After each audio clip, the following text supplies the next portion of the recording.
Hello, আসসালামু আলাইকুম guys. আশা করি আপনারা সকলেই ভালো আছেন। আজকে মূলত উদ্দেশ্য হলো এসএসসি ভাই বোনদের নিয়ে কিছু কথা।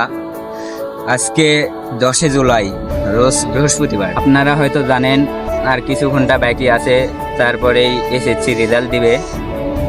যাই হোক, তাদের বাবা মার উদ্দেশ্য কিছু আমি কথা বলতে চাই। সব কিছুর ওপর এসএসসি রেজাল্টের ওপর সব কিছু ম্যাচ করে না, ঠিক আছে? আপনারা এসএসসি ভাই বোনদের মা বাবাদের উদ্দেশ্যে আমি বলতে চাচ্ছি যে আপনার ছেলে মেয়ে রেজাল্ট খারাপ হোক বা ভালো হোক, তার ওপর কোনো প্রেশার দিবেন না। যদি রেজাল্ট খারাপ হয় সমস্যা নাই, তাকে উৎসাহিত দিবেন যে পরবর্তী নেক্সট টাইমে আরও ভালো কিছু হবে, সেভাবে আরও উৎসাহিত দিবেন। আর এসএসসি ব্যাচ 2025 কোনো টেনশন করার কারণ নাই, কারণ আমরাও এসএসসি ব্যাচ 2023 বা 24-এ আমরা পার করে আসছি। কোনো টেনশনের কারণ নাই। আল্লাহর রহমতে রেজাল্ট মোটামুটি ভালোই হয়।